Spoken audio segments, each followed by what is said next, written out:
여러분, 지난주일 설교에서 기도의 능력이 성령의 역사를 일으킨다고 했죠. 우리가 믿음과 확신을 가지고 기도하는 사람으로 변화될 때 우리에게 성령의 능력이 임하게 된다는 것이었어요. 자, 지난주일 설교에서 기도의 영성 첫 번째가 뭐였습니까? 기도의 영성 첫 번째, 모든 일에 있어서 가장 먼저 하나님께 기도하는 것이 기도의 영성 첫 번째였고요. 자, 기도의 영성 두 번째는 뭐였죠? 하나님은 내가 기도하는 대로 모든 것을 이루어 주신다는 것을 절대적으로 믿고 신뢰해서 그것을 입으로 시인하고 실천하는 것이라고 했습니다. 선포하는 것이라고 했어요. 이렇게 우리가 기도의 영성을 가진 기도의 사람으로 변화되면 무엇이든 이룰 수 있는 성령의 능력과 권세가 우리를 도우시게 되는 겁니다. 그러니까 우리 모두가 성령의 역사를 일으키는 기도의 능력을 가지는 자로 변화되는 새로운 한 해를 보내겠다는 그런 결단을 여러분들이 하시기 바랍니다. 자, 누구든지 새해가 되면 새로운 변화를 갈급해 하죠. 무엇을 하겠다, 어떻게 살겠다, 어떤 일을 하겠다, 여러 가지 새로운 변화를 결단하고 시도를 해요. 여러분은 이 새해에 어떤 결심을 하셨어요? 술, 담배를 끊어보겠다. 올해에는 독서를 많이 해보겠다. 스마트폰 시간을 좀 줄여보겠다. 아니면 남성분들은 올해는 아내 말을 한번 잘 들어보겠다. 여러 가지 결심들을 하셨을 텐데요. 자, 새로운 변화를 위한 결단과 시도는 좋은 일이고 당연히 해야 할 일이죠. 그런데 문제는 뭡니까? 뭐가 문제예요? 작심삼일이 되어서는 안 되는 거고요. 이렇게 결단했다가 포기하고 결단했다가 포기하고 이런 것들이 반복적인 루틴이 되어서는 안 된다는 거예요. 반드시 결단한 대로 변화되고 새로워져야 한다는 겁니다. 특히 그리스도인은요, 신앙생활에 익숙해지는 것이 아니라 항상 변화되어야 돼요. 신앙은 익숙해지는 게 아니라 변화되어야 한다는 겁니다. 그것이 예수님을 믿는 그리스도인의 신앙의 본질이에요. 자, 남편과 국회의원의 공통점이 있대요. 남편과 국회의원의 공통점. 첫 번째, 내 손으로 골라놓고 처절하게 후회한다. 자, 두 번째는 밖에 나가면 사고만 친다. 세 번째, 아직도 내가 자기를 좋아하는 줄 안다. 네 번째, 지가 대단한 줄 안다. 그리고 다섯 번째는 그놈이 그놈이라고 생각하고 포기하고 산다. 여섯 번째, 헤어지려면 절차가 복잡하다. 이게 남편과 국회의원의 공통점이랍니다. 그런데 국회의원이 남편보다 나은 점이 있대요. 국회의원이 나은 점. 첫 번째, 4년마다 갈아치울 수 있다. 두 번째, 매일 볼 필요는 없다. 그렇죠. 국회의원은 매일 볼 필요가 없으니까요. 그런데 남편이 국회의원보다 좋은 점도 하나가 있대요. 바로 지가 벌어온 돈을 지가 쓰면서도 내 눈치를 본다. 이게 남편이 국회의원보다는 좋은 점이라고 합니다. 자, 저 사람 없으면 못 살 것 같아서 평생 사랑을 약속하고 결혼한 배우자가 왜 이런 존재가 되어 버렸을까요? 왜 그럴까요? 익숙해졌기 때문이에요. 익숙해져서. 자, 사랑하는 사람이기 때문에 그 앞에서 더 긴장하고 상대방을 실망시키지 않기 위해서 더 나은 모습을 보여주기 위해 노력해야 하는 것인데, 그런데 함께 있는 것이 너무 익숙하다 보니까 변하려는 노력을 하지 않게 되는 거죠. 그래서 결국 서로에게 실망하고 상처를 주는 그런 존재가 되어버린다는 겁니다. 자, 이렇게 변화하려는 노력 없이 현실에만 익숙해지면 오히려 퇴보하기 마련입니다. 그렇기 때문에 그리스도인은 항상 변화를 통해서 성장하는 것을 추구해야 돼요. 자, 죄인의 모습으로 죽으셨던 예수님께서 부활한 그리스도가 되신 것처럼 우리도 죄인에서 의인으로, 세상에 속한 사람에서 하나님께 속한 사람으로 변화되는 것이 우리를 대신하여 죽으신 예수님께서 우리에게 가지고 계신 기대입니다. 그러니까 그리스도인에게 있어서 변화는요, 선택이 아니라 우리를 향한 하나님의 뜻이자 명령입니다. 자, 우리는 나는 변화되기를 원한다, 그렇게 말은 하지만 실제로는 익숙한 삶에 머무르기를 선택할 때가 많습니다. 왜 그렇겠어요? 그것이 편하기도 하고 또 무엇인가 변화를 시도하고 새로운 것에 도전한다는 것이 두렵기도 하고 귀찮기도 하기 때문이에요. 그렇지만 세상은 끊임없이 변하고 사람들도 계속해서 변하는데, 그러한 세상에서 우리 그리스도인들이 그리스도인답게 살기 위해서는요, 더 적극적이고 긍정적이고 능동적으로 변화되어야 하는 겁니다. 그래야 세상과 사람들을 그 앞에서 이끌어가면서 그리스도의 향기를 풍길 수 있기 때문이에요. 그리스도인이 성장하지 않고 정체되어 있으면 그때부터 영적 퇴보가 시작이 되는 겁니다. 그래서 하나님은 현재의 상태를 유지하라가 아니라 새로워지라고 우리를 부르시고 있어요. 로마서 12장 2절은 너희는 이 세대를 본받지 말고 오직 마음을 새롭게 함으로 변화를 받으라고 말씀하고 있습니다. 그러니까 그리스도인은 날마다 새로워지고 날마다 변화되어야 돼요. 그렇다면 나는 정말로 그리스도의 향기를 풍기는 진정한 하나님의 사람이자 그리스도인으로 변화되기를 원하십니까? 아니면 하루하루 내 눈앞의 문제만 해결되기를 원하면서 살고 계십니까? 내 삶의 모습이, 그리스도인으로서의 삶의 모습이 그리스도의 향기를 풍기는 하나님의 사람이 되기를 원하면서 살아가는 것이냐, 그냥 하루하루 눈앞의 문제만을 해결하기에 급급한 모습으로 살아가느냐, 내 모습이 어떤 모습인지 한번 생각을 해보세요. 자, 오늘 구약 본문 여호수아 24장 14절부터 15절에서 가나안 정복을 마친 여호수아가 이스라엘에게 즉각적이고 철저한 변화를 촉구하고 있습니다. 앞으로 약속의 땅 가나안에 들어가서 하나님의 축복을 누리며 살기 위해서는 좋은 게 좋은 거라고 매사에 적당히 타협하며 살면 절대로 안 된다는 것을 여호수아가 강조를 했습니다. 또한 하나님 앞에서 항상 긴장하고 매사에 하나님의 뜻을 살피면서 하나님이 원하고 기대하는 모습으로 성장하고 변화되어 나가야 한다고 했어요. 아무리 편한 상황이 주어지더라도 현실에 익숙해지지 말고 하나님 앞에서 더 좋은 모습으로 살기 위해서 결단하라고 했습니다.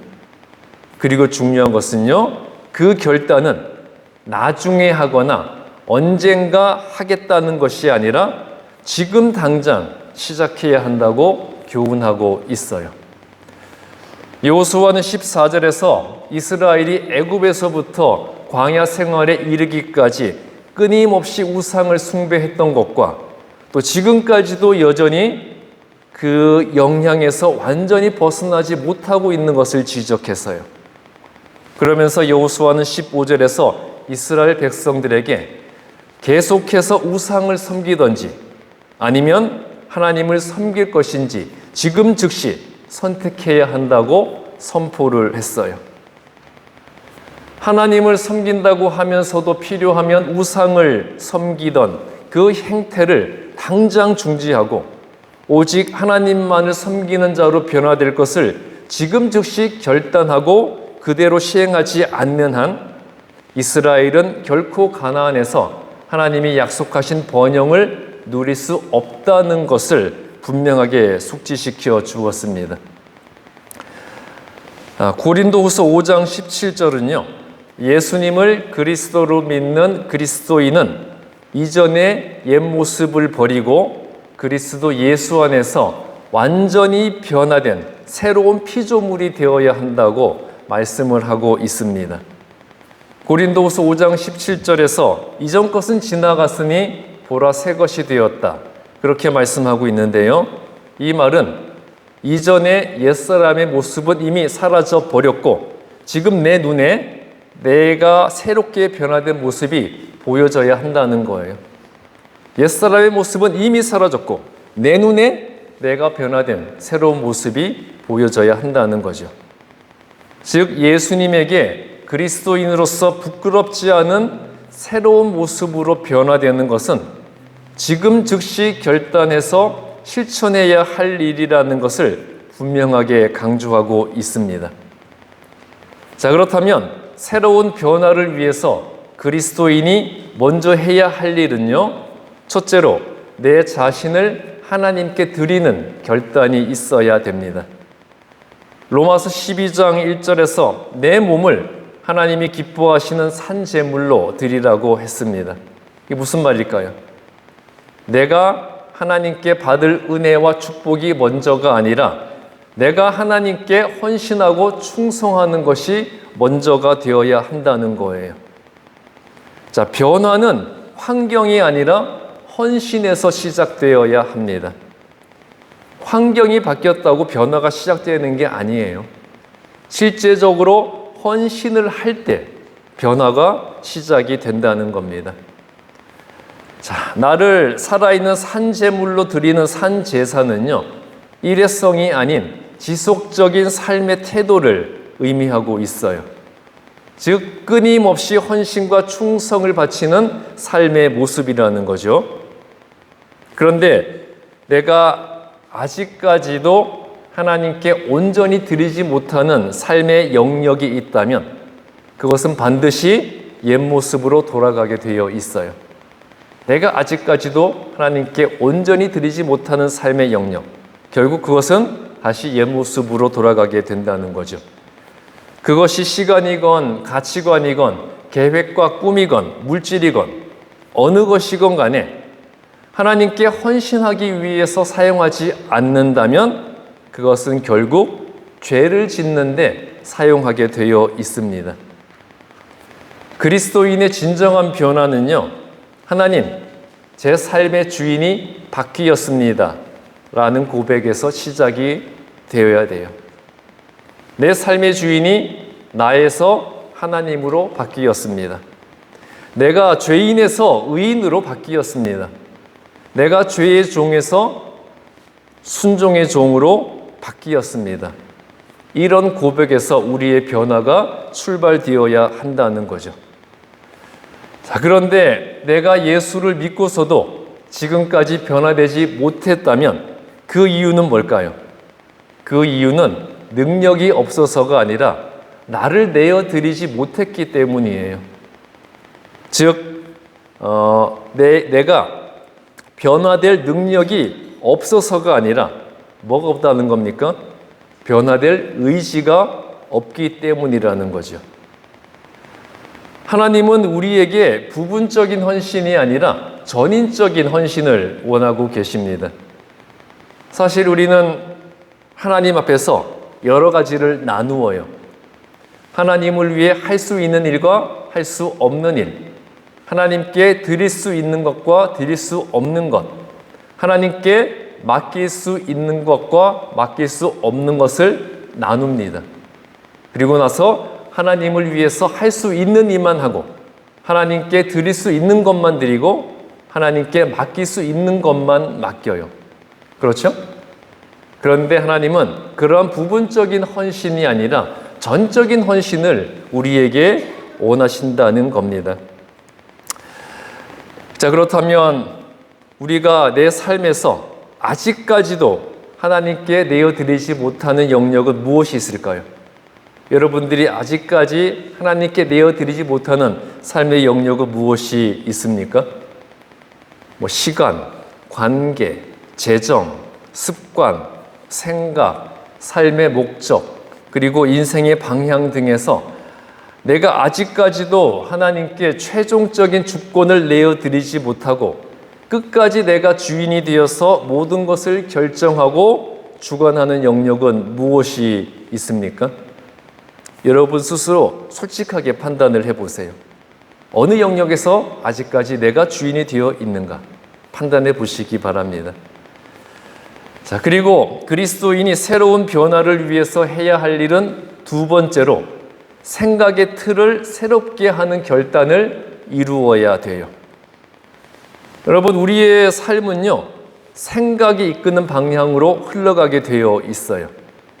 그래서 세상의 방식으로 생각을 하면 어떤 열매를 맺겠어요?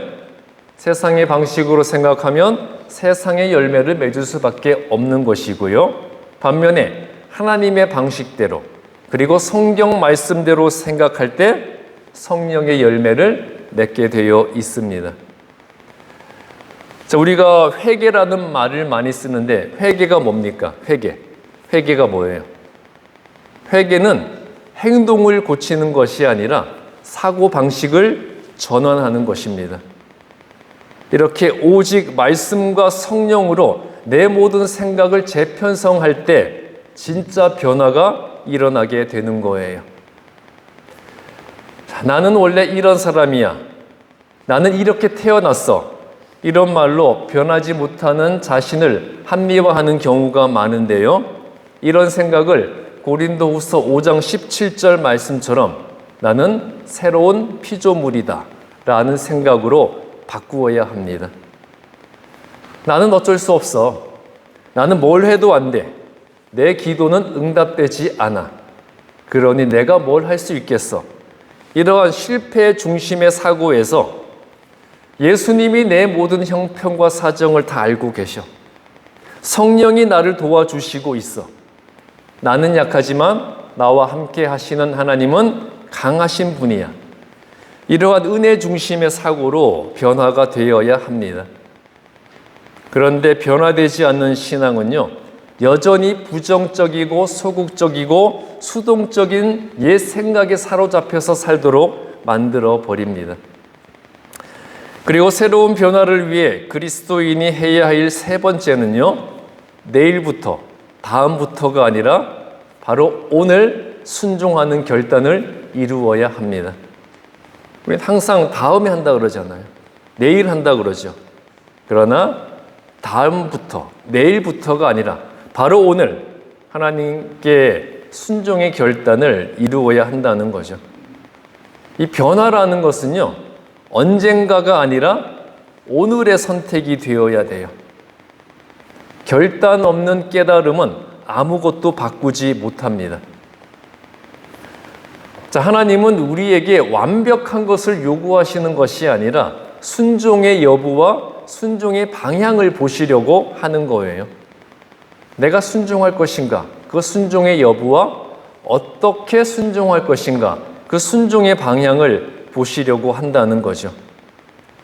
그 하나님 앞에서 나의 작은 순종 하나가 인생의 방향을 바꿀 수 있습니다. 그러나 미루는 신앙은 결국 변하지 않는 신앙이 되어 버려요. 자, 나는 오늘 어떤 선택을 할 것인가? 여기서 중요한 것은요, 어떤 선택을 하든지 그 선택은 바로 지금, 오늘 이 순간 해야 하는 거예요. 자, 지금 하나님께서 나에게 순종하기를 원하시는 것이 무엇이라고 생각을 하세요? 하나님께서 지금 나에게 순종하기를 원하시는 것이 무엇일까요? 하나님께서 순종하라고 하시는 것을 내가 미루고 있지는 않은지, 내가 하나님을 위해서 해야 할 일이 무엇인지 알면서도 그것을 미루고 있지 않은지 우리가 솔직하고 분명하게 판단을 해보아야 하겠습니다. 자, 여러분, 그리스도인의 변화는요, 일회성 결심이 아니라 지속적인 결단과 행함입니다. 한 번 순간 결심하는 그것이 변화가 아니라 지속적으로 결단하고 결단하는 것을 행하는 것이 그리스도인의 변화라는 거예요. 자, 변화는 감정이 아니라 태도의 문제예요.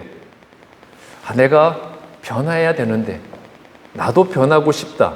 그런 감정이 아니라 실제로 태도가 변해야 되는 데서 우리의 변화가 시작된다는 거죠. 자, 하나님은 여전히 우리를 새롭게 하시는 분이에요. 하나님은 언제나 우리를 새롭게 하시려고 합니다. 그렇다면 이 변화라는 문제에 있어서, 이 변화라는 것에 있어서 문제는 하나님이 아니라 누구라는 겁니까? 하나님은 항상 우리를 새롭게 변화시키려고 해요. 그러니까 이 변화에 있어서 문제는 하나님이 아니라 누구예요? 바로 내가 되는 거죠.